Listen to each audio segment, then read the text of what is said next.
Welcome to the Chuck-n-Deb Show, heard each Wednesday afternoon at 4 p.m. here on 1490 AM WWPR. And now, here's Chuck and Deb. Hi, I'm Chuck. And Deb. And welcome to Biker Life with Chuck and Deb. Hey, we are so truly grateful and thankful that you joined us today. We have a fantastic show lined up just for you. So you want to be sure to stay tuned. Deb, take it away. Biker Life is for those who are inspired to ride and those who inspire others to ride. We are here to reveal the truth behind the motorcycle mystique and provide real-life stories that will help you discover your purpose, achieve true freedom, and define your destiny. And today's sponsors are Tony and Guy Hairdressing Academy out of Colorado Springs, Colorado, and Coeur d'Alene, Idaho. So if you are ready to crank up your engines, put your chins to the wind and knees in the breeze. Let's do it. And this is going to be a very special show today. It will be commercial free. So we hope you enjoy. All right, so we are all revved up here today because we have a very eclectic biker and author. Dutch Van Alstin is joining us. We will be cranking it up into high gear as we get to know him and dive into his latest release, Demons Rising, the story of the Wayward Scout. So Dutch has been riding since childhood. He grew up in the biker subculture as a member and citizen, and we will dive into that here in a few minutes.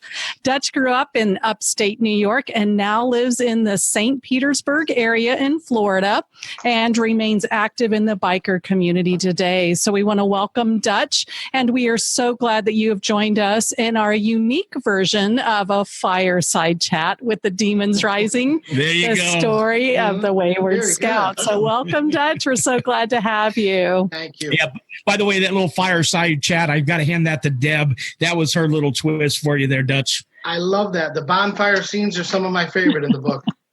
Absolutely. Yeah, absolutely. And I didn't want to give that away, but we are definitely doing our little fireside chat today. Yeah. So let's go ahead and dig right into it. Deb, are you starting off? Well, I guess the first question we have for you, Dutch, is at what age did you first start to know motorcycles would be part of your life? Well, from the age of reason, which is about 5 or 6, I can remember my father having a motorcycle, and my older brother had one. And when I was 9, back in we'll just say 9. Many years ago, my father pulled into the driveway, and in the back was this little mini bike. Cool. And I knew it was for me. I didn't know who else it could be for. And I remember running out to the driveway, and I remember my mother tripping up on her words saying, "He can't ride that. He should be at least 9 years old." I think she meant to say he should be at least 10 or 9 is too young. And I still heard my father's face saying, "He is 9." He pulled it off the back, and it's been like the only love affair that I've ever had that has been a consistent through all the changes of time. So it's you know that it's right when that love affair. Right. That's for sure. It's been with me forever. That's great. So do you recall the first time you started riding and what really attracted you to riding? I mean, what's really funny is I think we even talked to Jim, and Jim had a mini bike experience, and I had a mini bike experience. Mm-hmm. And that's where, my love for biking started. I remember the smells of the mini bike, the feeling, the exhilaration, all that from the mini bike. But go ahead, Dutch, tell us what was it that, attracted you to riding? And how maybe even that mini bike had a part to do with it. I'm gonna steal the whole part about the smell. I remember the smell of it very well. It's back when regular gas was still put into the bike. Exactly. You still smell that, and the sound of it. I still remember, like one time on that little mini bike, the drive shield came off and the rotor was sticking out, and all I had to do was catch my jeans in it and rip it up and pull me off. And I remember my father saying, "Well, just don't stick your leg that close to it." and I just remember feeling almost like a semblance of safety on that motorcycle, that it was just, I felt indestructible as I was riding, no matter where I went. And that was back in the day before the helicopter parenting, where you could just kind of just say goodbye and you could be gone for 3-4 hours and off on the trails you went. Right. It was just such a great experience. I didn't need anybody around. I didn't need to be told how to do it, when to do it, why to do it, and how to feel about it. It just all came naturally. Probably the same experience a lot of people have had. Absolutely. Yeah. And I can relate to that totally. Just getting out there and just, like you said, those were different days. You were able to get out there and just do things a little bit different than they are today. But as you started to grow into it, you obviously had a mini bike that got you started. Where did it go from there? Oh, motocross. We were a big motocross family back in the 70s. Okay. My brother raced and I raced. I think from age 10 right up to my late teens. I remember running the circuit, Avoca, New York, Dansville, New York, Unadilla, all those places. Those are some of the best memories, too. Even just going to the motocross races, because to lay in the back of the pickup because there's no room for me in the front. I used to lay between the motorcycles, and I can still remember the wind blowing the blanket off me and the gas can being next to me and signing up for the races and the practice runs and the rain falling on you and the smell of the gas, and you got to clean your air filter before you go, check your tires, and it was a great feeling. Like Out there, it was like a giant party all day. That's great. $12 to race each day, and then back in 1977, that was a lot of money. That's a lot of money. I really appreciated the fact that my parents put that money out there for nothing more than what it was. It was a hobby. I wasn't ever going to be a professional motocross racer at that time, but raced for a lot of years. I really loved it. That's cool. That's so fun. Ate a lot of dirt. Gotta love the dirt, right? Yeah.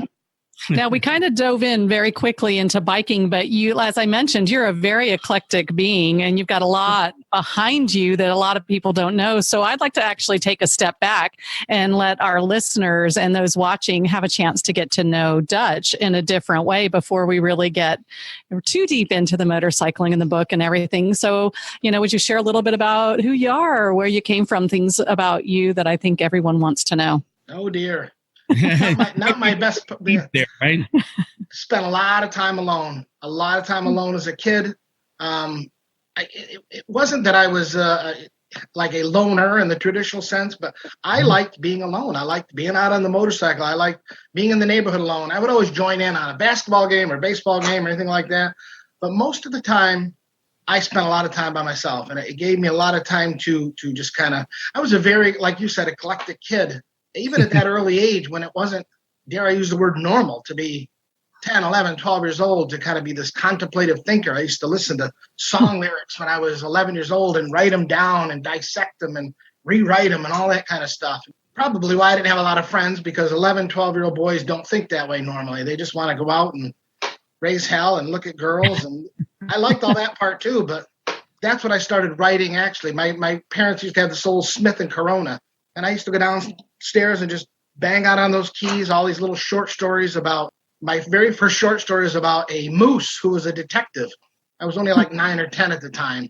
And I just always used to write all the way through junior high and high school. And it was like the only class I thrived in school was English class. And my parents used to look at my stuff and read it and think, did you really say all this? Did you really think all this? Or did somebody help you with it?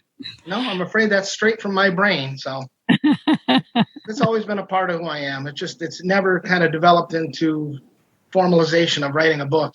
Okay. So you definitely talked a little bit about your writing history, but you're also, you've had a lot of education in your background too. And that just amazed me, because most people, when you think of author, I would think about that, but I think of biker and I wouldn't think about that. So I have a master's from SUNY, New York. And I don't talk a lot about that because, like you said, you don't see about a guy with tattoos. And, I just had an earring at the time and a bandana. You look over and you think, what do you do for a living? Because I'm actually a substance abuse clinician, oddly enough, as I said. Education has always interested me. I mean, the thirst for knowledge has always interested me. I'm one of those people who hear a word and I think I got to go look up, what does it mean? And it's always been a passion of mine. I've always been reading. I've always been watching things on TV. I got a very interest in everything I don't know anything about, I want to read about. And just develop that brain. My brain has always been like that. I got to know something. Constant learning. Yeah. So constant learning. With the age of the internet, it's a little bit easier, doesn't it? Chuck, I'm sorry. With the age of the internet, it makes it a little bit easier too. It has. Yeah, absolutely. I just ask Alexa now. Even the other day, I didn't know a word. I just asked Alexa. I didn't even have to move from the couch. She explained it to me. Yeah, I do a lot of that myself. Had to do that through your book a little bit as well. Yeah. And that's one of the criticisms I got, that I use too many big words. And I thought, I don't mean to sound like some erudite that I'm trying to impress people. Hey, look at this giant word. But that's just the words that I know how to explain things. But right. Well, Solomon, he didn't appreciate that much either. No, he did not appreciate a whole lot. No, he did not at all. He was, and you're right. In a couple of those spots, he made fun of Digger using those big words. Solomon was a very grounded man who knew exactly where he was and what he wanted to do. And he was trying to kind of groom the main character Digger into being more like him, which is either good or bad, because Solomon had a lot of faults and a lot of demons inside of him, no pun intended. Yes, right. Indeed. Let's just keep going. Let's keep rolling with that. Actually, I was thinking that might be, we've kind of talked about some really great openings and beginnings of the book. And if Dutch is open to that, I think now might be a great time to kind of begin the book with, I believe it's page 6. Okay. Works. I just think that's a great place to kind of set the tone from, especially kind of moving into the book. So sure. I mean, we're going to be all over the place here, and that's going to be okay.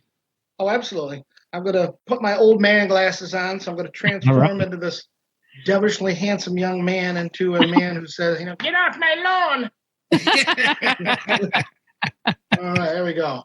Okay, this is in chapter 2, and starts out with the main character, Digger Garcia, riding his motorcycle. And this is kind of what's going through his mind at the time. And he's trying to explain to the reader what it's like to ride. And it's not just a matter of getting on a bike and popping the clutch and putting it to first and going down the road.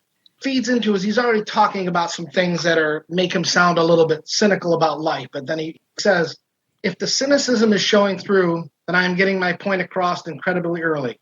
I think these things. I think these things a lot when I'm out on the road. The mystique of the open road has been praised in poems, limericks, and inspirational blurb. But the facts are, unless you are where I am right now, you will have a harder time understanding it. The passion that a winding, unexploited road with miles of ghosts before me brings to me is not explainable. Some attend church in a building. My church is here, behind my handlebars, with my soul free to think, feel, see, believe, and to solve. God created this beauty, and it's an insult to him to forego it. Man's natural state is freedom. Those who willingly give that up are those who won't sing a song from the sound of the rubber on the road. I know you've heard it all before, but the words are true. The ride of freedom is truly in one's soul, but only if you've been behind the chrome bars, looking at the dotted yellow lines through the eyes of a warrior. It is only those who can genuinely appreciate the spirit of the road, roads that internet maps barely know because nobody of substance rides these roads. But alone on these roads means something different.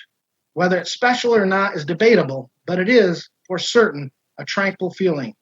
I mean, the hardest person to get to know is yourself. So the more time you get to spend knowing yourself, you get to know the real you, the better relationship you'll have. I wake up to familiar faces, but also strangers, new sounds, smells, and sights. But regardless of those differences, I am always there. I need to know what I think and why. The therapy of the 2-lane highway can open up old wounds, but also help heal them, giving a sense of optimism over the horizon. As I ride and ride, the road continues. It doesn't end. The asphalt never disappoints me. It can be smooth, straight, and unencumbered, but I'm guaranteed a patch of curves, potholes, and then every biker's nightmare, gravel. But the dotted lines keep zooming past me, and the pavement goes on and on. The sense of knowing the road will, once again, be smooth and open keeps my spirit alive and the sense of adventure from reverting to the cynicism of the world that sucks me in once I put the kickstand down. Mm-hmm. I am my own best man, and I am my own worst enemy. I am every man. Thank you. That does love set it. the tone. Thanks for sharing that. You did a great job reading that. Thank you. Writing it, in fact. Like I was mentioning to you earlier, it's just how I feel, but there's no way I can express it the way you did. And when I read that, it was just, that's what drew me into the book. It's like, okay, now we're talking the same talk, right? So it was like, okay, we're getting here somewhere here. And as we got into the book, it was real interesting because you do suck people in right quick. Because things don't happen bad, you know? So you never really know that until somebody reads it. What's that? I said, you never really know that as a writer until somebody reads it and tells you that. So thank you.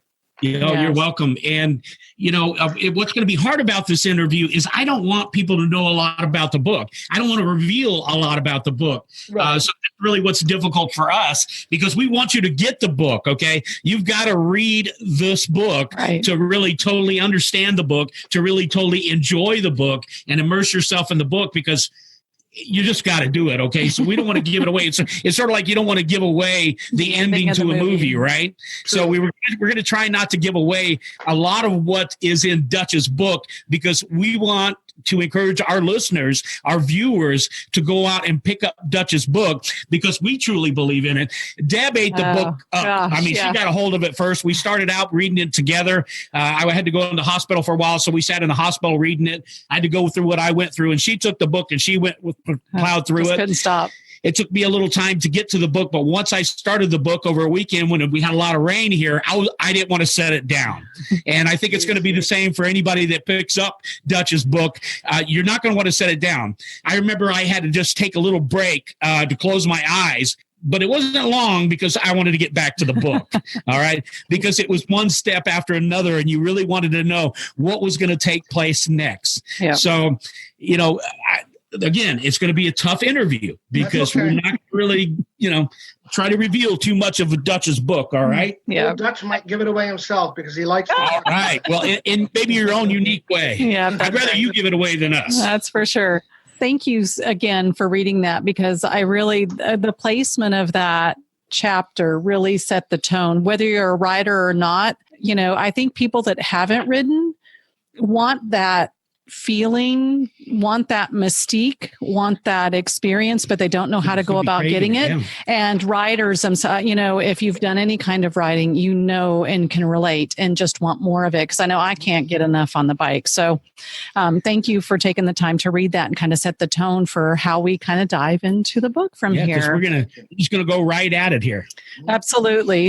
The first step is you talked a lot about writing as a young person. So what really drove you and motivated you to write this full-length book? Because that has got to be an endeavor of itself to write a book that big.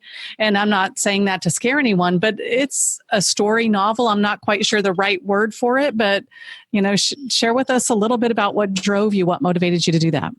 Well, it's always kind of been in the back of my mind for years. I mean, to be honest, this book, if you really want to say what the genesis was, it was probably 20 years ago. And I would just kind of think of ideas and characters. Actually, the digger character comes from a made-up friend of mine when I was 9 years old. I mean, oddly enough, yeah. So, that is odd, by the way. It was a question I had you answered early. Well, there you go. Pointing, I'll let you know. That was a made-up friend that I used to talk to when I was 10 years old. Hello. Okay. The last 20 years, it would just kind of go through my mind about what it would be like to write about a club. And I was in a club since the 80s. And when I ride, especially, all these kind of thoughts and ideas come to my head. And nowadays, I can actually stop the bike and send myself a text message, send myself an email when I get a little idea. Back then, it was a little more difficult to do. So it was hard to kind of formulate all these things. But for the last 20 years, I've been kind of formulating this in my head. And around probably August of 18, or 17, I don't even know, 18. I just sat down and decided just to put pen to paper, metaphorically speaking, because it's actually fingers to keyboard, and just bang it out. And it flowed very nicely. It probably took me 6 months from the first time I started hitting the keys to the final stroke of the keyboard. Amazing. To give you an exact answer of how and why, I can't. It just kind of, I had no plot in mind whatsoever. It just started, and everything just kind of, I went to this, to this, to this, to this, and 35 chapters and done. Well, then you have a natural talent. Absolutely right, because it just all came together. And whether you wanted it to or not, it came together. That's for sure. And we will mention right here that you're planning on this to be a series. Is that correct? I am. I've already kind of started on book 2, but it's the Life Behind Bars book series. It's a very cliche life behind bars, but I stole it anyway because it's very fitting. Because it is a whole different life behind the handlebars, and in the whole motorcycle club atmosphere is totally different. It's like a little mini subculture of life. It's a microcosm of life.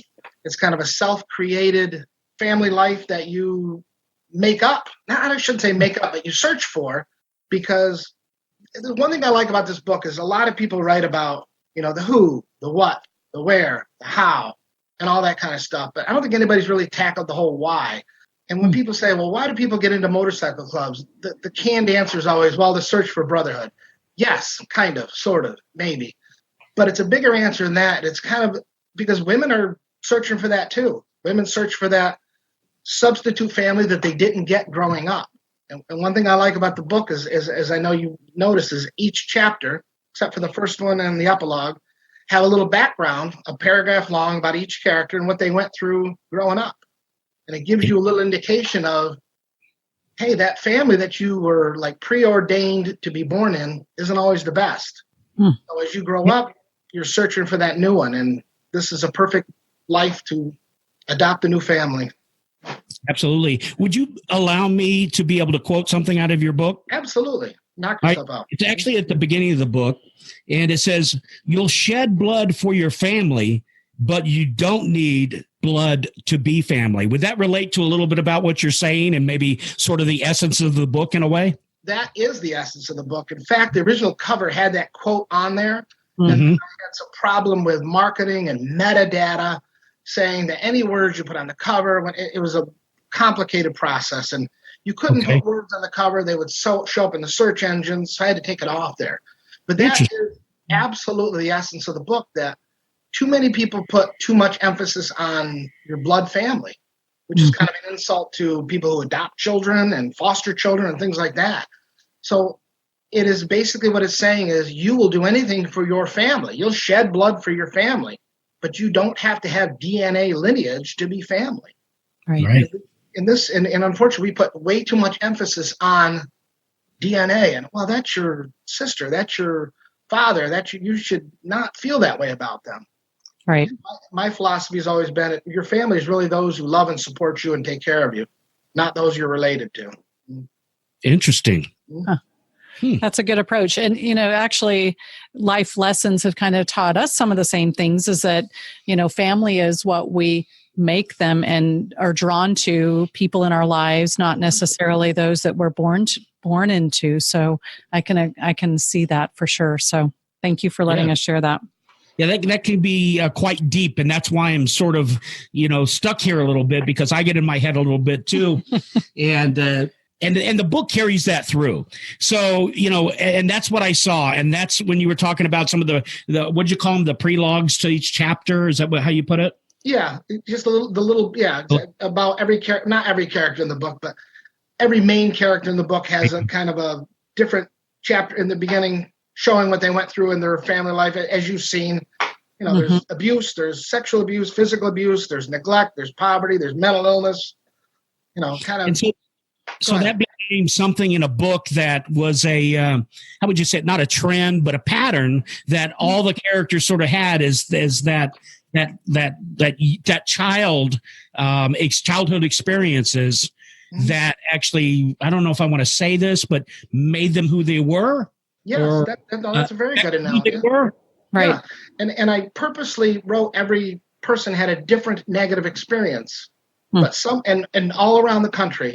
The character of Venus is from Nebraska. The character from Digger was from Indiana. The two brothers, Walt and Willie, were from all over the West Coast, but somehow yet they found each other.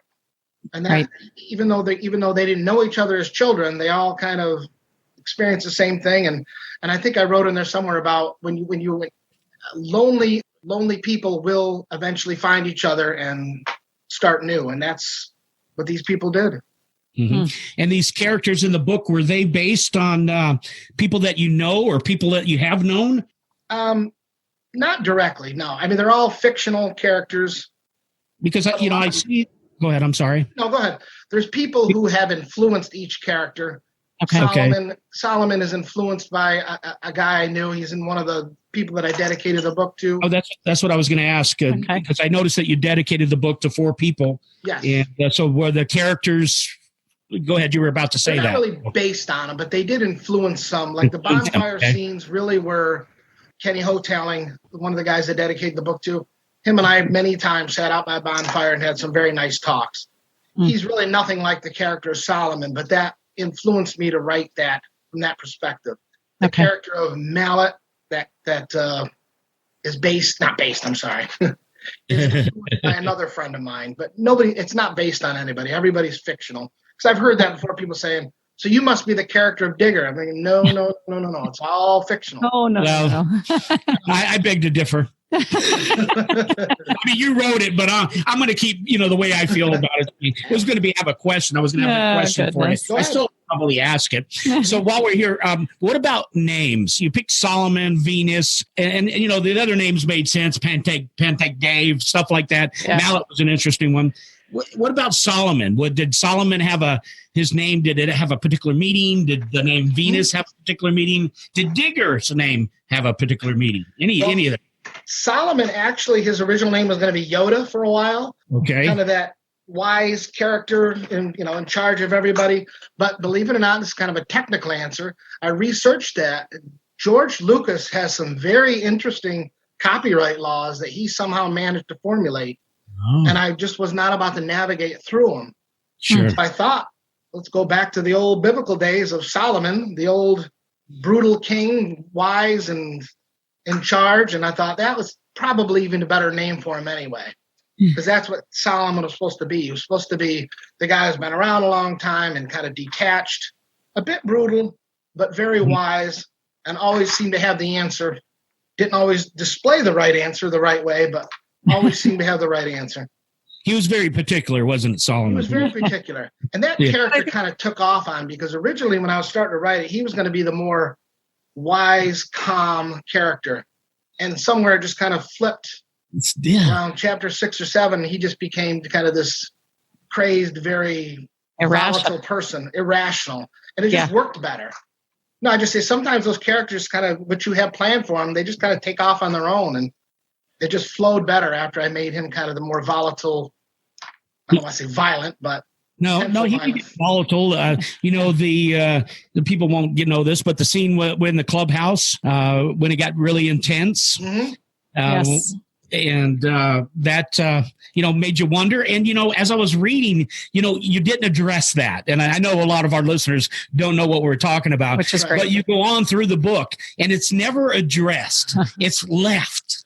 Okay, but then later, it all comes out. And unfolds, right? And in the back of your mind, it's like you sort of know it's there, and you're like wondering whatever happened with this. What happened? It's like an unfinished business, but you do finish it. You do get to it. I do finish that, and I hope I did that the right way, because it was that fabulous. Was supposed to, without giving a lot away, like you said, that was supposed to kind of humanize Solomon at the end. It did. That when all came, because all Solomon cared about was the club.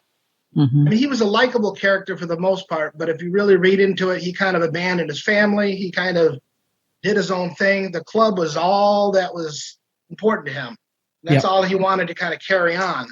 Yes, absolutely. And so he thought that was going to have to be from an iron fist, but as you read on, you see he kind of took on this human component of he really did care and love about all his brothers in the club.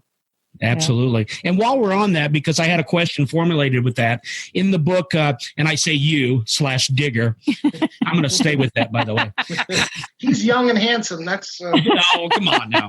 So are you. Digger gives a speech about Solomon. And in it, he reveals what people never knew about him.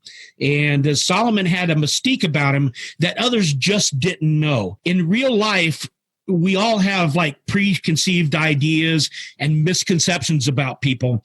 Have you ever had people see you in a certain way that maybe have been, I guess, so to speak, reading a book by its cover? Oh my God, yes. I wouldn't even know where to start with it. That should be an answer that should just flow out, but there's just so many different examples. I mean, sure. I mean, absolutely. People see the tattoos and the bandana and the Harley, and they terrible misconceptions about it. Sometimes I don't even like to tell people that, I have a master's degree. Yes, I do this for a living. Yeah, I mean, it's almost like a disappointment to people. It really is. They think about what you're supposed to be, and then when they talk with you for a while, I've had a lot of people say, you're a lot nicer than you come across. And I don't know what that means exactly. Well, when I saw you, it looked like, you're going to be mean. And I think, what looks mean about me? Well, you shave your head and you got the long mustache and the tattoos and yeah, that's a preconceived notion. I think probably all of us do. Yeah, I've had that my whole life. I think that's one of the themes I try to touch on is that people misread things. They judge, no pun intended, but a book on its cover. Exactly. And with the whole character Solomon, he put up this not facade, because he was a tough old man. Right. But he did not want people to know anything about his more human side. Right. Exactly. And even Digger was probably his closest friend, and even he didn't tell him a lot of this stuff. Right. That's right, because Digger had to do his own investigation. Right. Exactly. I mean, one of my favorite chapters is chapter 5, which is the first really long bonfire scene. And I titled it The Moment, because Digger's kind of looking for this moment of emotional bonding with Solomon. And Solomon disappoints him greatly by basically saying, I don't care what I did in the Vietnam War. I don't care who I killed, it doesn't matter to me. Right. Digger's very disappointed. So that was already kind of a preconceived notion that, Digger had about him. Sure. And like you said, he had to kind of investigate it on his own. Mm-hmm. But yeah, I'm sure all of us have faced that our whole life. And I rode back in the days when, God, I hate saying that because it makes me sound so old, but when Harleys were pretty rare. If you were at a red light with a Harley Davidson, people would be looking out the window and pointing at you. Oh, God, look at that. Well, that's a Harley Davidson. Holy cow. Nobody has those. Stay away from that guy. And I'm just a harmless little fuzzball. But little do they know. Yeah. Little do they know, yes. And that's really interesting because, and I think it's just normal. I think people, maybe judge other people without them. They do read the book by its cover. Mm-hmm. And then when they get to know other people, they find out, wow, it's a lot different. You like you said, with a master's degree, you should be proud of that. Absolutely. I think what's interesting, and when you think about it, it's like you say, there's that mystique again. It's like, really? This guy's a biker and he has a master's. What's wrong with that? Exactly. Yeah, there's people from all walks of life that have that are bikers. So absolutely. So I think it's just a part of life, and I think you built that in the book real well as well. Also, so the way that you did that with Solomon, I loved it. Yeah, brought out the human in him. Yeah. When I lived in Rochester, there was a very dominant 1% club there who invited us all to their 40th anniversary. And I was going to bring my then girlfriend at the time, who was like in a mild panic. We're going to go in their clubhouse. She thought she was going to be like, raped and robbed. And, what she found was, pulled pork and biscuits and smiling and laughing. And she was just amazed that, these guys didn't try to kill me. It's like, no, of course they didn't try to kill you. This is not what people do. This is what you're reading on the news and on TV and the sensationalism of it all. And right. So you were in a club. Yes. Obviously. Yeah. Okay. For how many years? 2 different clubs for about 22 years until I moved down here. Wow. Mm-hmm. What attracted you to get involved with the clubs, and what kept you there? Well, the very same theme that I try to write about, and that whole search for, and I don't want to say I had a bad family life. I had a good father. But it was still kind of this really dysfunctional type family where I never really felt like I belonged, never really felt like I fit in. And that, like I said earlier about how I always spent a lot of time alone and all that could have been more intrinsic in me. I don't know. I don't want to blame it on my upbringing. But I've always searched for that bond of, I joined the military for the same reason. I just wanted to join and have, a band of brothers, as it were. And it never seemed to work out. But in the motorcycle world, it worked out. In the club life, you might not even like one another. But when push comes to shove, I know they were there for me. And that always made me feel good. That we used to always say, you don't have to like me, but I do love the guy. I hate the guy, but I love the guy. That is really interesting. That leads to another question. And it's, our questions aren't flowing like we thought. We never knew they would. So, it's interesting. You said you might not like one another. Mm-hmm. One of the questions I have was, how important was acceptance within the club? And that's probably what drew me mostly, because this is kind of hard to explain, even for a guy who wrote a whole book on it. But we're all different. But once you kind of put that patch on, you are all the same as far as that goes. And you all do accept each other with all your little flaws. Right. This person might have a different relationship with his old lady. This person might have a different type of job. This person might think a little differently. But when all is said and done, at the end of the day, we all accept each other and we stay true to each other. And that's what kind of keeps, the club I was in when I left in Rochester, it started in 1970 and they're still there. They're going to be celebrating 50 years next year. There's nobody left from the original days. So that whole theme, that whole foundation that was built of acceptance, brotherhood, love for one another has carried on all those years. And that's where it's at today. That's very important. Acceptance is very important. I would agree. And I'm glad you shared that. Thank you so much. And the only reason I guess I sort of asked that, not only what did I feel it within the book, but I've experienced that myself. And I've always found that when you're within a group and people just accept everybody as who they are, it's really harmonious. Right. And everybody's different, like you say, you're not going to always like everybody for whatever, but you're band together, you're bound together, and it just really makes a good mix. It's when people, and I don't know how I want to say that, and this is your interview, but it's when we don't accept, when we start the judging, when we start that thing, that's when it loses its bond, in my opinion. Absolutely. But they start having little cliques within the club and all that kind of stuff. And that's the thing about club life today, unfortunately, that there's a lot of clubs that I like to call pop-up, not that I call them, but everybody calls them that, pop-up clubs, that people just kind of throw a patch on their back and there's no real substance behind it.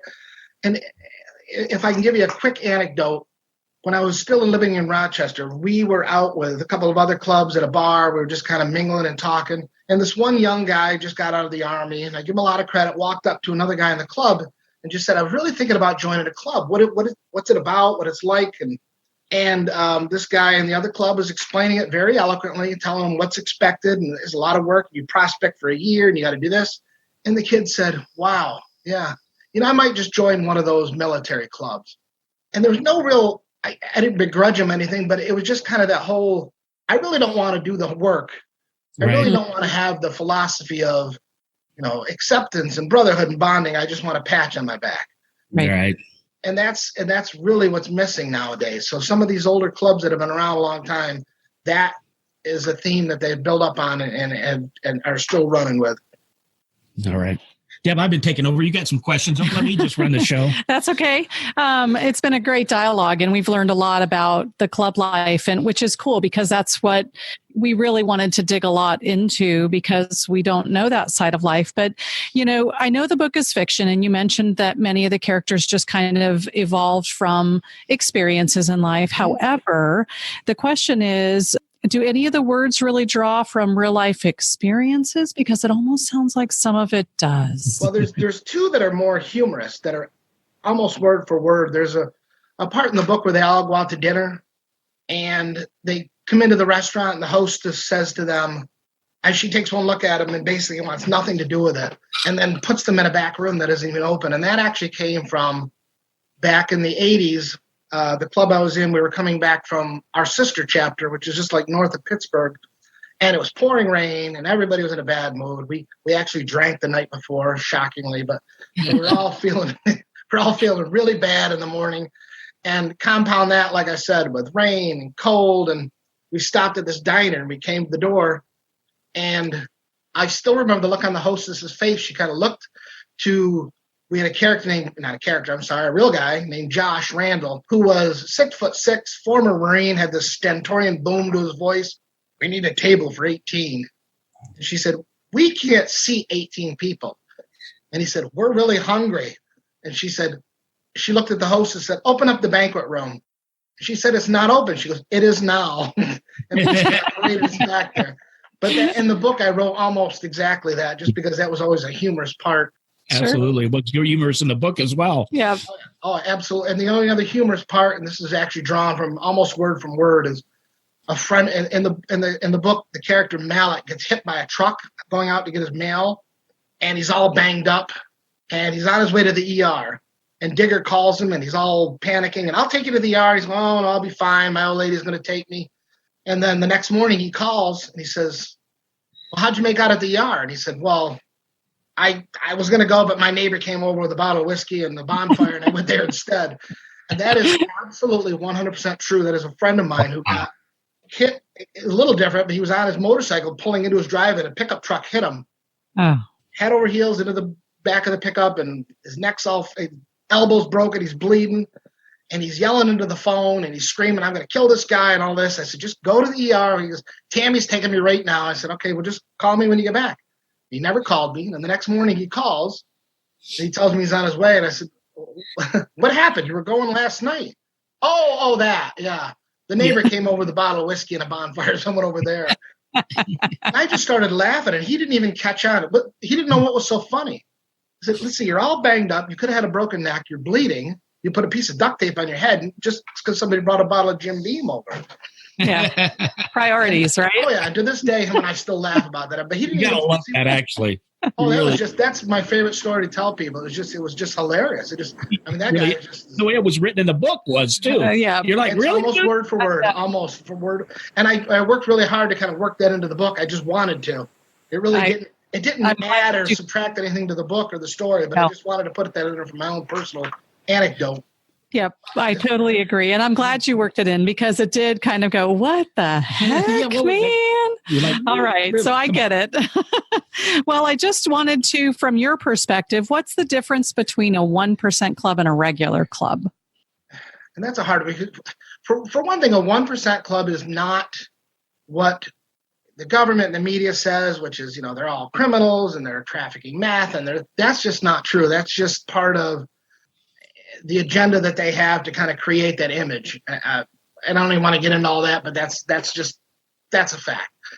But the real difference is a 1% club is just very intense in what they do. I mean, it started from a little story in Hollister, California, where a bunch of people on motorcycles got a little rowdy one night, and somebody used that term about, these bikers created a riot in Hollister, and somebody from the AMA said, well, just so you know, the AMA, the American Motorcycle Association, just so you know, 99% of the people are good people. It's just those 1% that are lousy.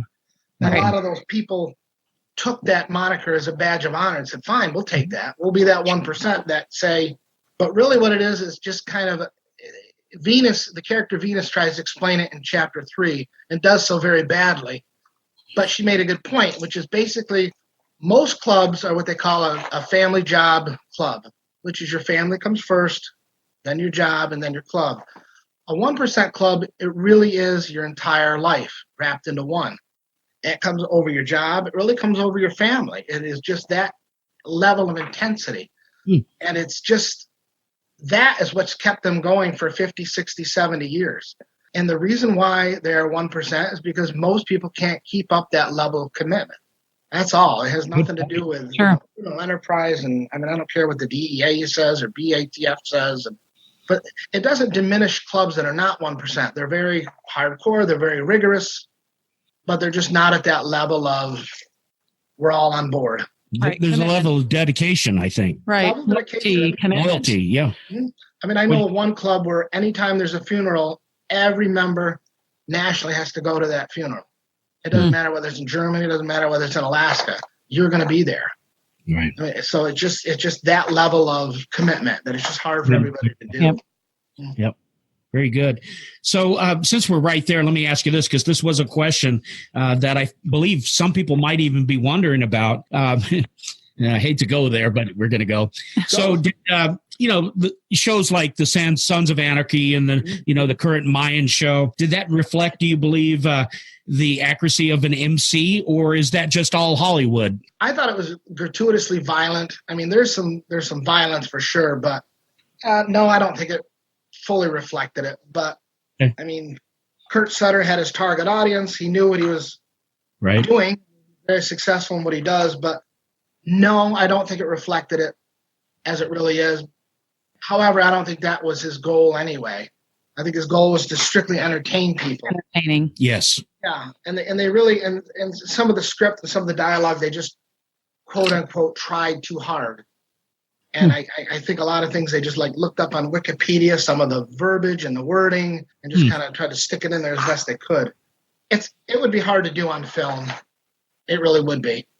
And So no, I'd say no. As a general rule, no, I don't think it's an accurate portrayal of it. I think they were really looking for a lot of sensationalism, and most of the time it's not. And again, it's just Hollywood, right? It's entertainment. Absolutely. And you got to sell, got to have absolutely. Yeah, I don't begrudge him that at all. He's a very talented man who's absolutely done a lot. Yeah. For sure. So how were you introduced to motorcycle clubs as your first experience?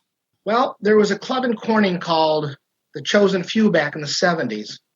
And even as a kid, I used to see them. I didn't quite know who they were. But in the mid-'80s, I'd ran into a guy who was a member of The Chosen Few who left that club and started another club.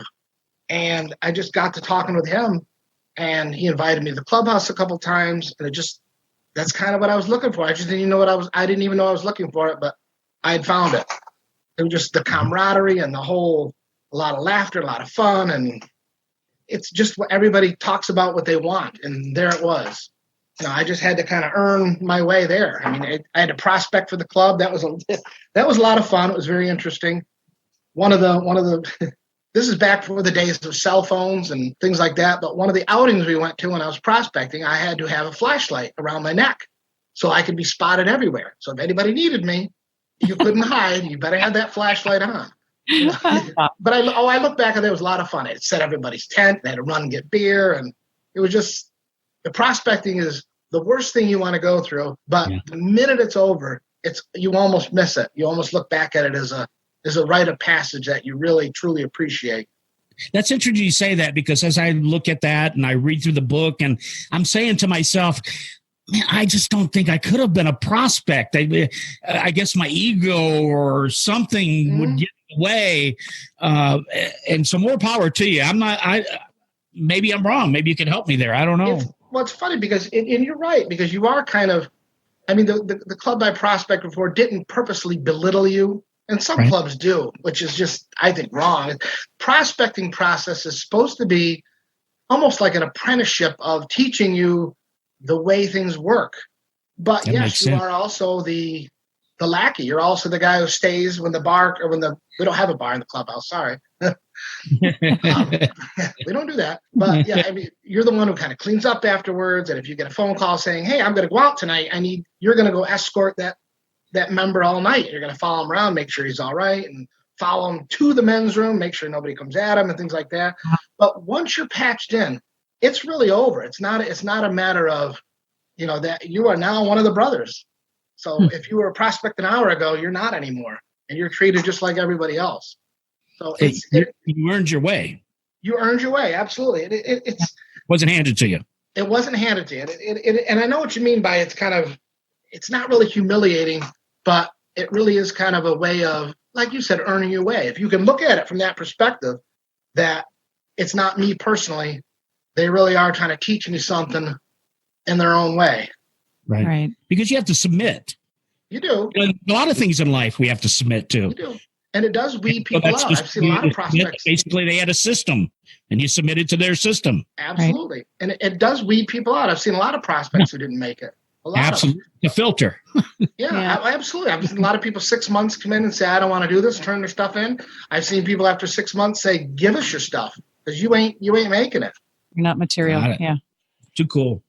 Cool. Thanks for covering that. Now, in the book, I read that you've been in and out of clubhouses as a member and civilian. And as someone that's not as familiar with the club concept, that word civilian kind of cut me off guard. So how, I think, just the clubs that we pass in everyday riding up in Daytona and things, we were talking about it earlier today. I'm like, I couldn't ride up to the club and say, let's go have a beer together. That just wasn't fly. So, help me understand what that concept of a civilian part of the club and things like that were like.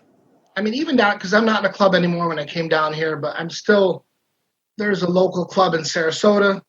I go to their open house all the time. I mean, you just meet people and you just walk up and kind of shake their hand. And I mean, I used to be in a club for a lot of years, so that was kind of how my introduction started. And there's even a different level because one time I was at that clubhouse, somebody came to the door and they said to him, who are you? And he said, well, I met one of your members at Leesburg. He invited me to come down. He said, you got a card? And he gave him his card. He said, yeah, this is the member that invited me. He said, okay, you can come on in. So it does take, it's not like you can just go up to the door and say, hi, I heard there's an open house here. I just want to come in and have a beer. Right. Yeah, that's what kind of threw me for a loop. I'm like, I don't get it. First, give me your phone and then lift your shirt up, make sure you don't have a gun on you. And who are you? So it's not quite, but yeah, civilians, there's people who are just friends of the club. And that's really what I am at this level. I'll never join another club again just because I just don't have the time or energy to do it. Right. Yeah, it's still, I love being there. I love being in the clubhouse, and it's a good experience either way. Well, that helps me a lot because, like I said, I was intrigued by that. I'm like, how do you just go be a civilian at the club? And, there's an invitation. So it sounds pretty formal in a process. Yeah, absolutely. So good to know. How authentic is the story to real life in a motorcycle club in your book? Well, and that's some of the criticism I've had. I've had people who read it who will write back to me and say, that's not, this part here, like there's a part where Solomon doesn't know the prospect's name. And in the book, and just from a literary standpoint, in the book, I didn't want the prospect to even have a name. It was because he just didn't have a name. His name was what he was, which was Prospect. In real life, you know damn well what his name is and where he lives, and you know everything about him, or he wouldn't even put that bottom rock around him to begin with. But I tried to be as authentic as I could be and still have literary license in it. So it's authentic as far as how things work. But there's anecdotal examples of, no, that would never happen. And that's one example. That would never happen where you don't know the prospect's name. Of course you're going to know his name. Sure. But that's been the only thing. And I always got to remind people, it's a novel. It's fiction. It's a novel. It's right. It's a fiction story. I'll accept any criticism except that. I don't want to hear that. These little examples of, well, that's not right. Well, it's not a biography. It's not a how-to book. Right. There you go. That's a great way to put it, for sure. So what was difficult about writing likable, sympathetic characters into the book when, is that really part of the real drama of a club and things like that? That is hard to do because you want them to, and you want the reader to like them and be somewhat sympathetic, but they're not choir boys. You can't make everybody out to be this good, wonderful person. That's why there's a scene in there where a couple of you have asked me, why did you write the scene about them going to the Harley dealership and running into that guy who mouthed off? I said, because I wanted to remind the reader that they are still who they are. And if you lip off to somebody, you better expect to meet some sort of consequence that says, we are who we are, and we're nice guys until you poke at us. And if you poke at us, this is what's going to happen. So that was difficult. I really, there's some parts I've taken out of the book and then I added to the book because it made him sound too nice and then it made him sound too bad. But when people read a book, traditionally they want good characters to win out in the end. And that's difficult to do when you're dealing with people who are maybe good people, but are not in an environment that society sees as the Boy Scouts. They use drugs. They fight. They do things you shouldn't do. And to make that a sympathetic character, that was difficult. I hope I pulled that off because I can imagine. And as a female writer myself, that was something that I tried to connect with the women characters and then I couldn't. And then I did. And then so I was pulled, and that's what kind of kept me intrigued in the book, is because there were all those different emotions going on. So I think you did a great job. You really did on a lot of different levels, like you say, even with the women, and it was very complex, actually. The women were difficult because you could see the character of Babs was very appreciated by her old man, Top Hat. Yep. Digger clearly loved Venus. Yep. To the point where it almost ruined him. But that was different because it's not a hierarchy where the women are equal, good, bad, or indifferent. It's not a judgment call. It's just the way it is. But it doesn't mean that they were looked down upon or mistreated. Babs was talking about the time where they wear the property of patch. And she tried to explain to Venus that this is to protect us.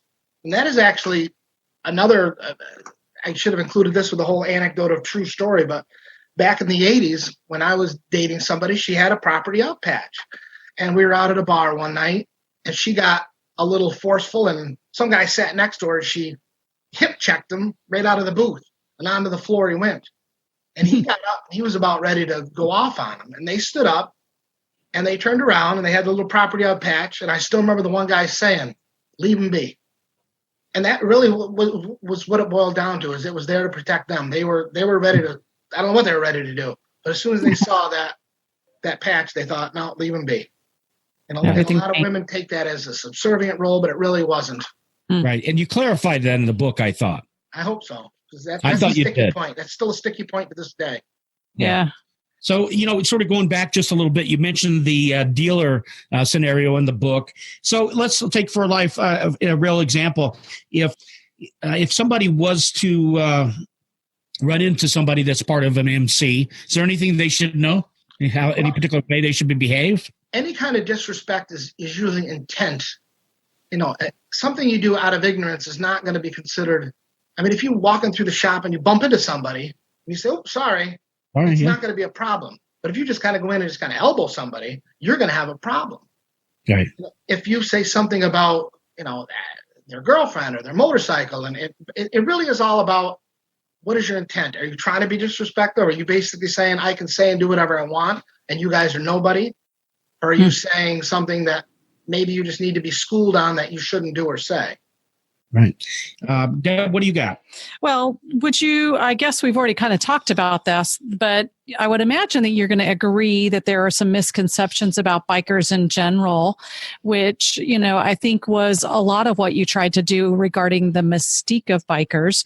So, anything come to mind, a specific story maybe that you've experienced or that the club experienced that wasn't truly accurate out there in the real world?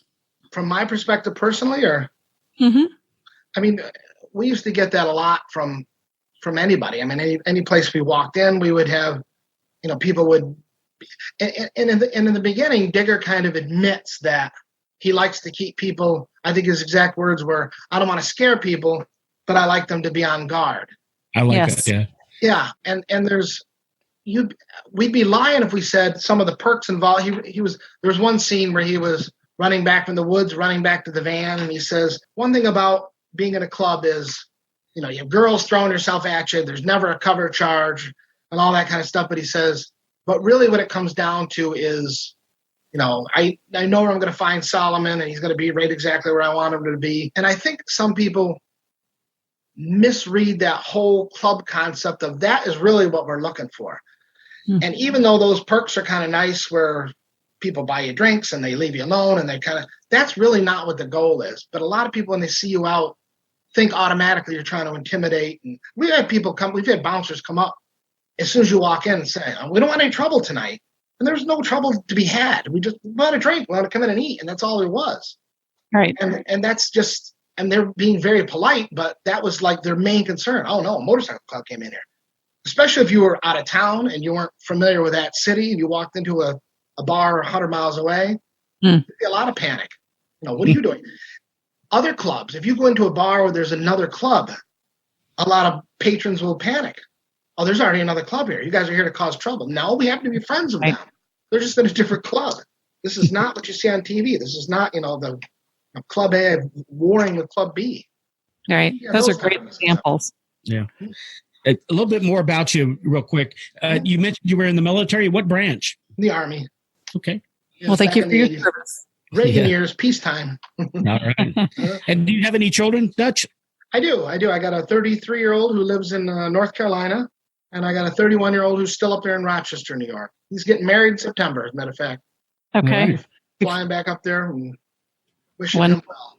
Nice. All right. Well, that'll be coming up real soon. Yeah. Good deal. Yeah, that is. But no grandchildren, nothing like that. And congratulations to you. I see you got a fresh one, so. Oh, man. Oh, gosh. That'd be a great feeling, isn't it? Oh, yeah. It's totally different. Yeah. So you don't have a grandchild yet? Not yet, but I have a feeling the one that's getting married is probably going to give me a grandchild within the year. He's always wanted kids, but he's just hasn't met the right one. So this is the right one. It's the one. That's cool. Well, good luck with that. And you'll see what I'm feeling. I told Deb the other day, I'm in love all over again. Oh, I bet. I saw the picture of Deb with that smile on her face. That's why I wrote the kind of mildly sarcastic comment that I did. That it looks like you guys kind of like this little kitty. Yeah, kind of. Oh man, I'm telling you, it's really strange for me. I'll tell you that. Thank you very much.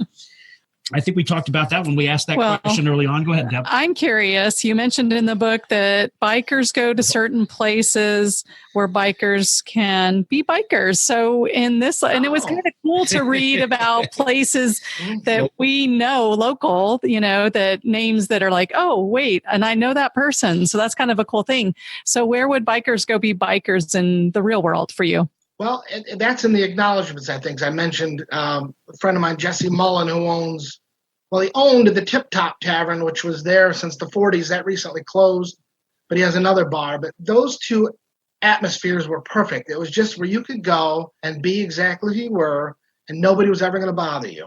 And if anybody was, he used to have a sign on the wall that said, "We don't call 911." And I know everybody does that as a joke, but this is an absolutely true story. Back when he owned both bars, he was at the Ride Hard Saloon, and somebody came rolling in really fast and said, "Jesse, there's smoke coming out of the Tip Top."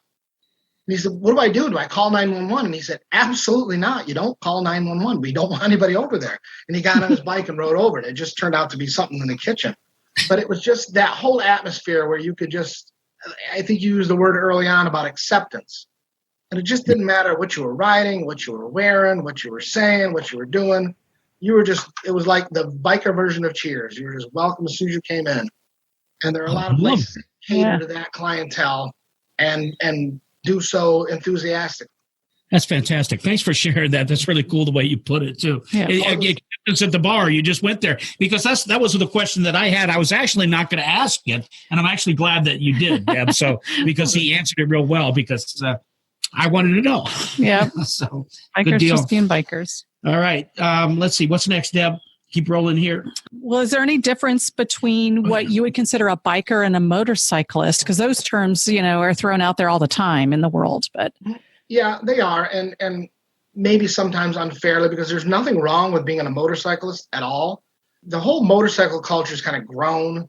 Again, I know I'm an old man, but when I was a kid, really nobody had a motorcycle. It wasn't. I shouldn't say nobody, but it was not. They weren't populated like they are on the highway. To be a biker is just more of a way of life. It's more of a subculture of life, even if you're not in a club. And somebody, and I'll give him credit for it, said basically what it boils down to is you don't really care what anybody else does, and you don't really care what anybody else thinks. And that is really what it comes down to. There's nothing wrong with, some people don't embrace that whole lifestyle. They just like the motorcycle and like to ride, and God bless them. There's nothing wrong with that. Right. But to be a biker, at least in my opinion, is more of a way of life defined as it's my way of life. This is what I do. And it carries on through your work, through your family, and all that kind of stuff. How you live in your neighborhood. It's just a way of living. And you just happen to have a motorcycle to fit that way way. But fantastic. That was great. I love it. Yeah. Oh, you did. I didn't know how I was going to put that, but that's the best way. Yeah, well, it came out perfect. If only I could have your words. If only. Well, little Jack Daniels, and you can have them. There you go. I can only hope for maybe that. Not. All right, I got one for you.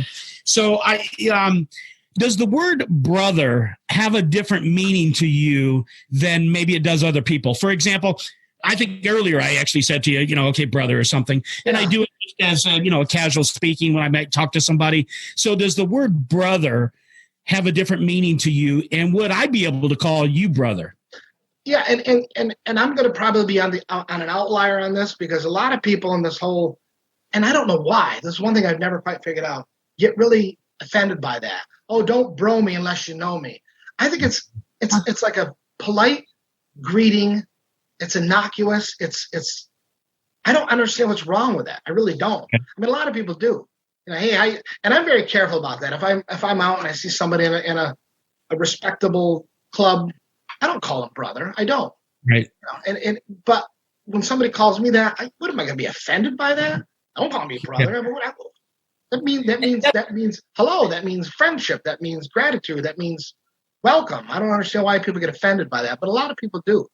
They do. I'm kind of the outlier on that. I don't understand why people get upset about that. Yeah, because and I didn't finish my question totally, because the last part of it that I had written down here, or in order to be able to call you brother, is that something that has to be earned? It does in a club life. And in fact, somewhere in the book where it says, where they finally patch somebody in, he says, "You may now call me brother." There you go. As far as in club life, yeah, the prospect better not call one of the members brothers. That's totally different. All right. Okay. And in that setting, yeah, that is very, very special and unique. And somewhere in the book, they were talking about, Digger says to Solomon, why don't we let the prospect come out in the fire with us and relax with us? And Solomon says, no, he's a prospect. He can't. He hasn't earned that yet. And he says, and Solomon made a lot of sense, he said, don't take that honor away from him, because eventually he'll have that, and then he'll appreciate it.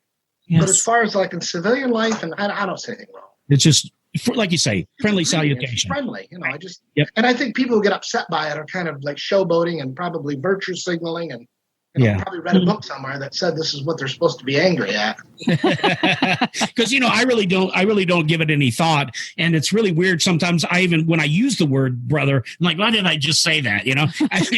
But it's just sort of a thing that comes about. Yeah, no, I welcome that. I don't understand why people get upset by it. Yeah. All right. This is a question that you've already answered, but I have to ask it because I said I was going to.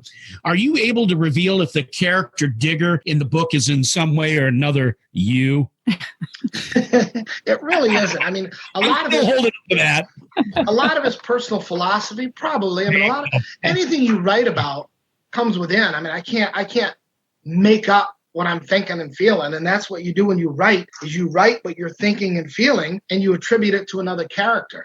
Sure. But I mean, as far as he's a proud Marine and war veteran and all this kind of stuff, I'm none of those things whatsoever. But as far as go ahead. Well, I like it because I think you summed it up for me in a way, the philosophy. Right. Yes. Yeah, absolutely. That's me. I mean, that's my word. That's what I feel like. Yeah, absolutely. And his kind of whole search for a different life. Yeah, I mean, that certainly comes from within. Absolutely. So if you're listening and you're wondering all about this Digger character, well, then what you're going to have to do is you're going to have to get the book. Absolutely. You're going to have to figure it out. And you've got this interview to be able to go back to with Dutch to be able to see and relate some of these things in the book and figure out your own version of Digger and who you believe Digger is. So what you want to do is pick up his book, okay? Absolutely. What you got next, Deb? So were you ever a Boy Scout or an Eagle Scout? I think I was a Cub Scout at one time. Were you? Okay. Okay, well, I got a question for you then. Mm-hmm. Sure. Do you remember the Boy Scout oath? Honor, loyalty, morally straight, something or other. Something like that. Something like that. Yeah. I will do my best to do my duty to God and my country, to be square and wasn't it? the law of the pack. That was the Cub Scout oath. Yeah, Cub Scout, not Boy Scout. The Boy Scout had a different one. Sorry, I remember that one. Then. Yeah, because I was actually a Cub Scout leader at one time for my kids, but either one of them went into the Boy Scouts.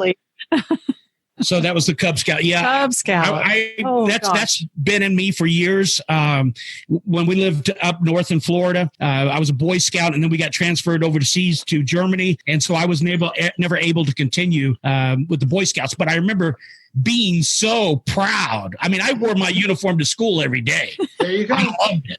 Anyway, I'm not going to talk about me, but I know even in the title of the book, it talks about the story of a wayward scout. Now, the scout can be interpreted in different ways, but right. And I like that because you really don't hear anything about the scouts except for the first chapter and the epilogue, and it's just more of an introduction. The very first chapter, and that's why it doesn't have a background blurb, is because it's already a background blurb. It's Digger when he was 15 years old, and he's getting his Eagle Scout character, and it gives you a little insight into his father, who's more of a status climber socially than he is really as being proud of his son. Yeah. Digger's kind of over there with his hands folded, and he doesn't really see this as a big event because his father isn't even letting him make a big event.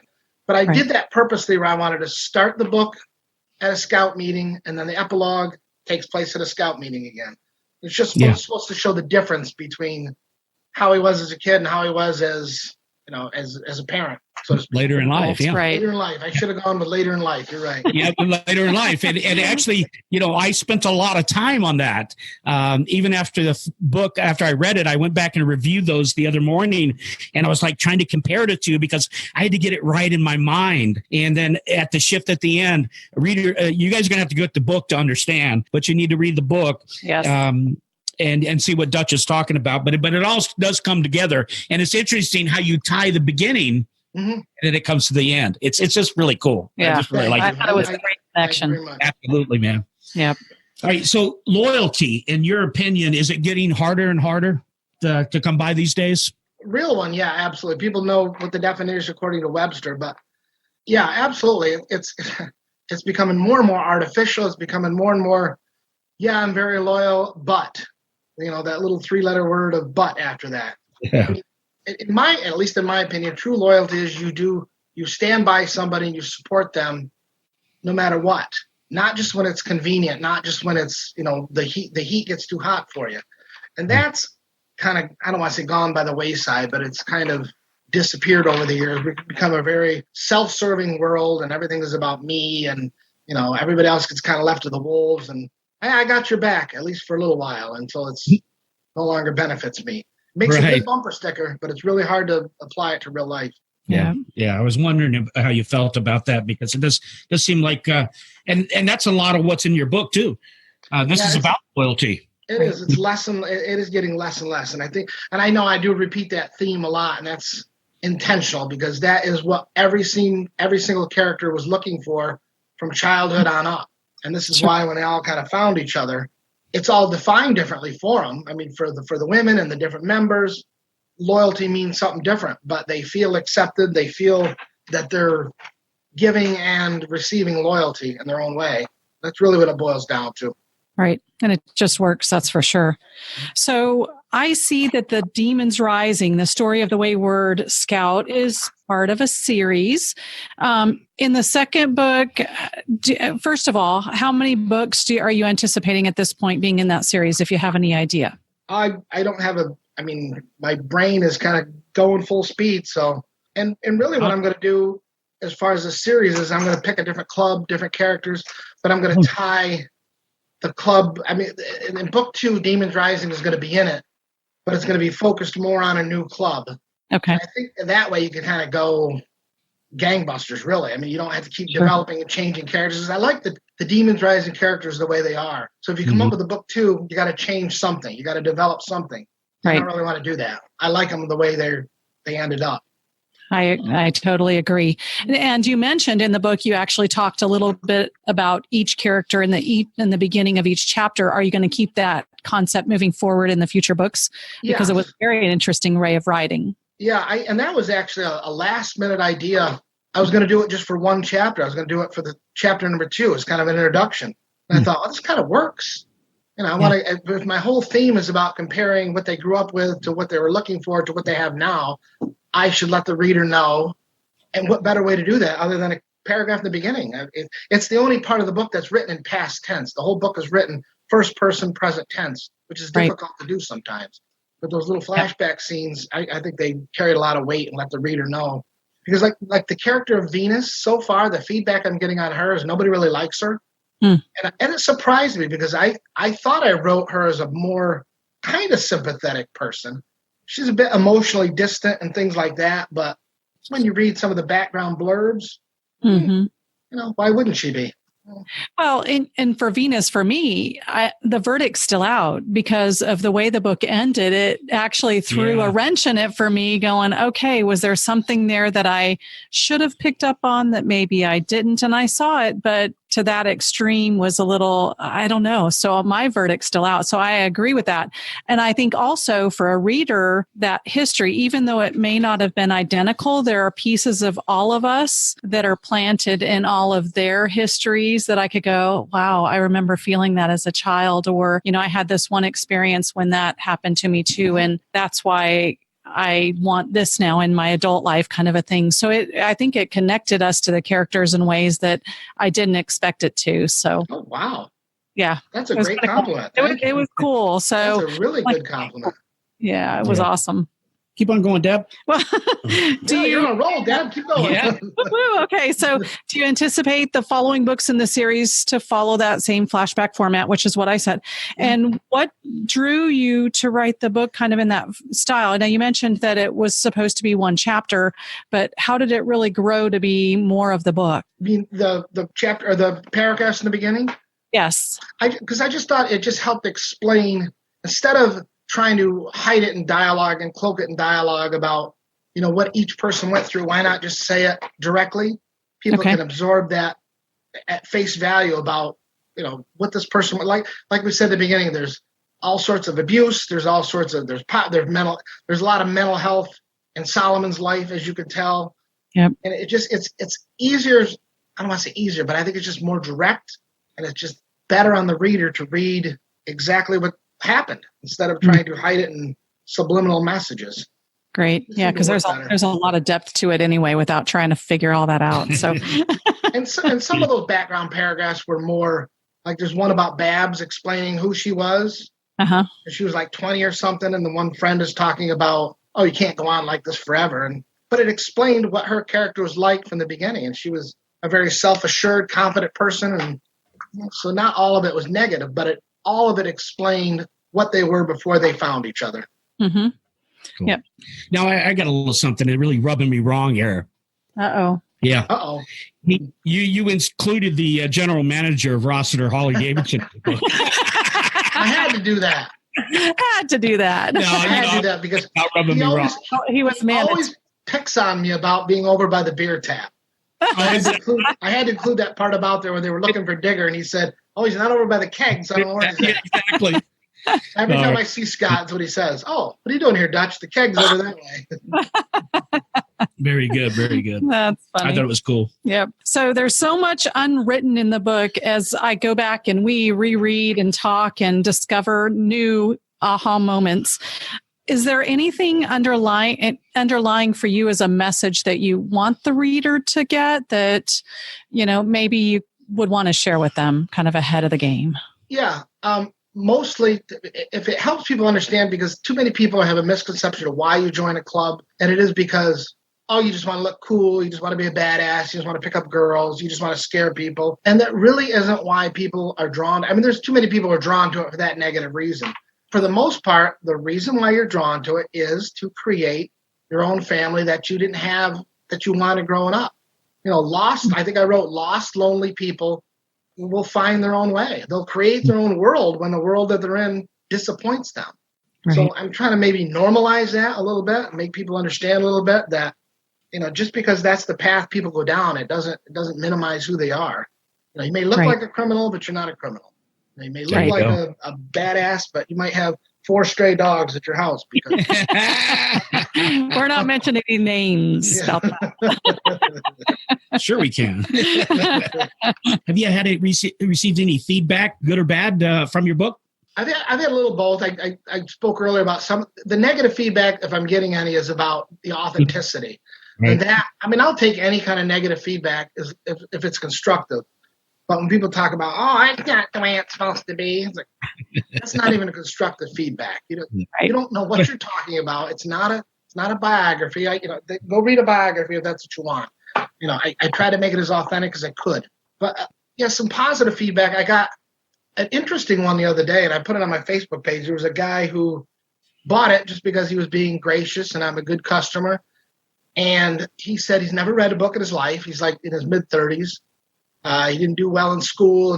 He said the longest thing he ever read in his life was a text message. He goes, but honest to God, I opened up your book, and he goes, I'm more than halfway through it. He goes, I absolutely love it. He goes, there's parts of it that give me goosebumps. He seemed almost shocked that was his reaction. That meant a lot to me. If you can encourage somebody to read, no matter what it is, and appreciate writing, that's all I want. Yeah, that's a huge compliment, in fact, and I can see how that would make, have a lot of meaning to you. Really appreciate that. Yeah, that meant a lot to me because it just shocked. I didn't know what to say to him. I'm not good at receiving compliments anyway. And when he said that, I don't even know what to say. Yeah. Thank you. I guess that's it. Yeah, I don't know what else to say. Other than, like you said, thank you. Yeah, right. Absolutely. So will you be doing any book signings in the local area that people can come out and get a chance to meet you, get your book, have you sign it, all that fun stuff? The very first one I'm going to do is Rossiter's is having their 29th anniversary, I believe, September 14th. And I'm going to set up there, bring my book, have hopefully a lot of fun, sell some books, meet people. I would love to meet a lot of people. Wonderful. So there you have it. Do we have that date by any chance? I think it's September 14th. September 14th. Yep. 9 to 4, something like that. Mm-hmm. Yep. We'll be there as well. We're planning on being there, so maybe we can hook up when we get there. Too? Oh, great. We're going to try to be there as well. We've got it planned. We've got a book. So that'd be great. Yeah. That'd be wonderful. That'd be great. Yeah. I'd like to see you again.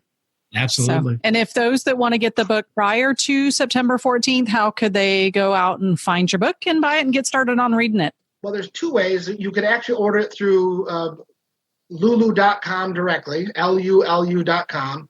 Okay. But I also have my own website, which is just dutchvanalstin.com. Okay.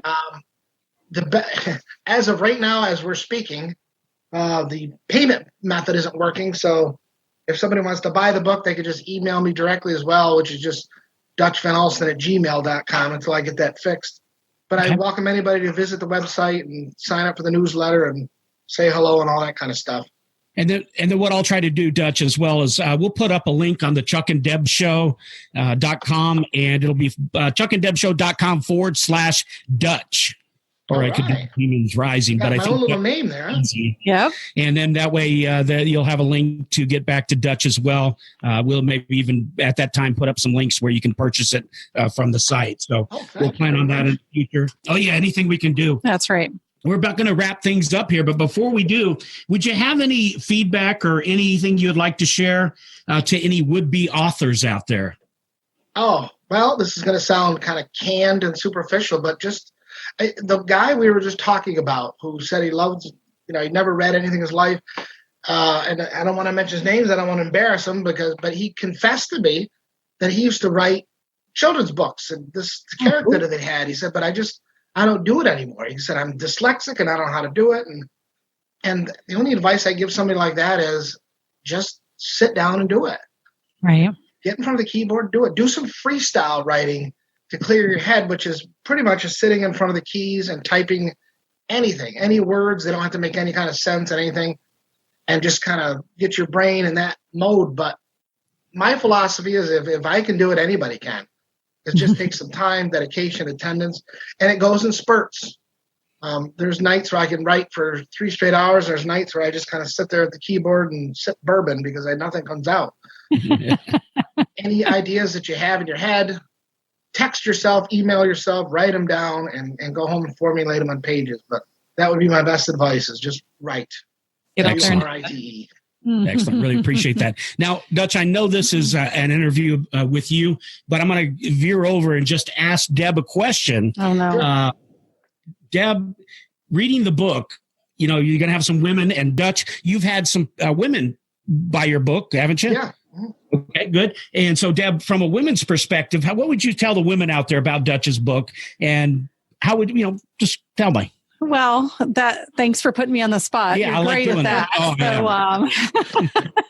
So I can count on that. But I couldn't put it down. As we mentioned early on, the women thing, in today's society, it was a little difficult, but I think what connected me to the women and even the men was knowing a little bit about their history, because I think that drew me into their humanism, as we mentioned, and really being real people beyond the club. And so whether you ride or connected with the club, that loyalty, that connection, because I think as adults, we all long for that, whether you're male or female. And, the book did a great job of putting all that in perspective. And then I loved the rides too. So as a rider, it just hit every facet of my emotions that I could imagine. And I'd say women, you're missing out if you're not picking the book up and making a goal of it. So, because it was an amazing book. I loved it. And Deb is an avid reader. She's always reading every night. I'm not somebody that always reads every night, but Deb is always picking up some type of novel and reading it. And for Deb to get into this book and to love it the way that she did, that speaks volumes for what you've done, Dutch. So congratulations on the book. It's outstanding. Yeah. And real quick here, and maybe I should have said that this at the beginning. I wanted to give a description of what happened to me as I was reading the book. And I explained this to Deb. It was like that weekend I read the book. It was like I was almost paranoid, Dutch. And it's almost paranoid feeling. It was this feeling that I was witnessing something that I wasn't supposed to be part of. Oh, I like that. I'd be afraid that somebody knew that I was being the observer of this event. Does that make sense at all? I love that definition. That means you were it kind of having an inside look at something you weren't supposed to. Exactly. Right. It was like I was having this view that I wasn't supposed to know. I wasn't supposed to be there. I wasn't supposed to see all this stuff that was going on, but I did. And the whole idea was, what if somebody found out? I love that. I mean, I'm glad I could do that because this is a perspective. It's not like you can just order it online and have this experience. I mean, it's one of those places that are just closed off to most of the world. And if I brought that out to you, then that's great. It was really cool. Creepy, but cool. I like that, though. That's an awesome. I thought it was. I wish I took compliments better. Yeah. It's just like an inside scoop. It's like a view from the inside. And the only way you're going to know what I'm talking about, guys, listeners, viewers, is to go and get the book. It's that plain and simple. So we're going to wrap things up. And as we wrap things up, Dutch, what I'd like you to do is you just take it away here, brother. You just take Sorry. I accept it with grace. So. All right. Well, I appreciate it. Go ahead and take it away. Let everybody know anything that you'd like to have them that maybe we didn't cover, and wrap it up for us. Well, I don't know what you didn't cover. I mean, that was a great interview. You guys really know what you're doing on that end. You do. Appreciate that. I'm going to ask you a quick question. When did you guys start doing this? Because you guys are naturals at this. The whole flow and the back and forth and. Well, that's very kind of you. Thank you so much. We appreciate that. We started this in April? March, April. You're kidding me. No. You've got to be kidding me. Yeah. That soon, really? Almost 30 years of marriage, I guess, does, as we just feed off of each other, But not in this format. And that's new. No. What made you? It is new. But I don't want to reverse this on you, but what started this? I mean, you guys just wake up and say, hey, let's start a radio show.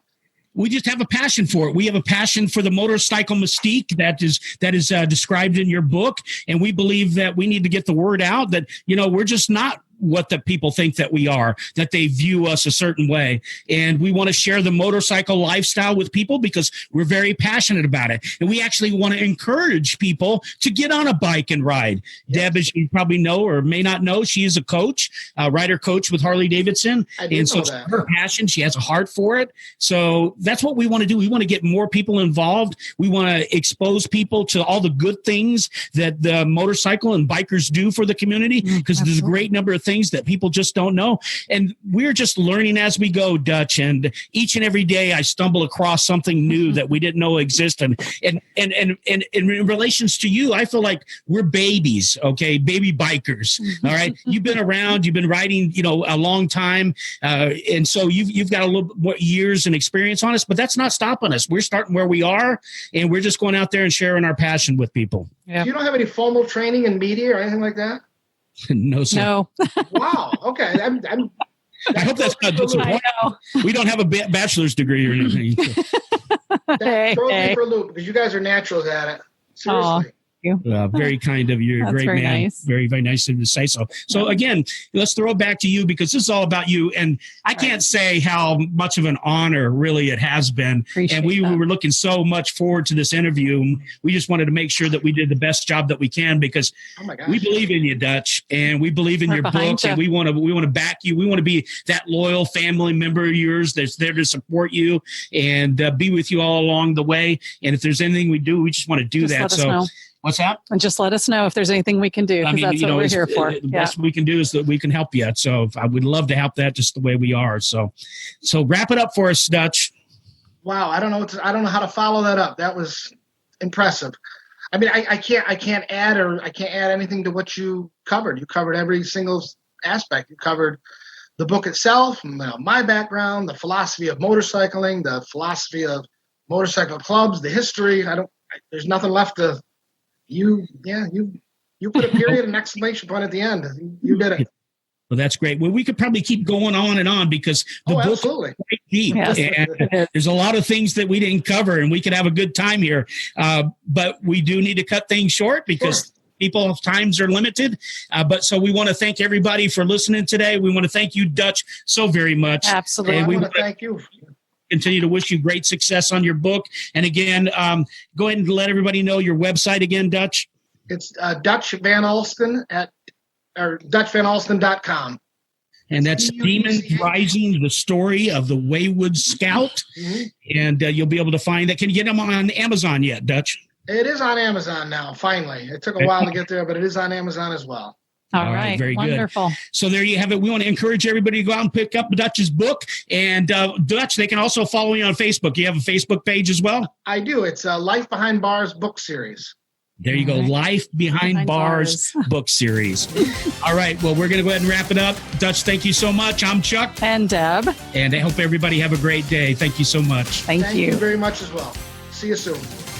Be sure to follow us on Facebook and visit our website at bikerliferadio.com. Thank you so much for listening today. We truly appreciate you. You've been listening to the Chuck-n-Deb Show, heard each Wednesday afternoon at 4 p.m. right here on 1490 AM WWPR. We thank you for listening, and we invite you to join us next week.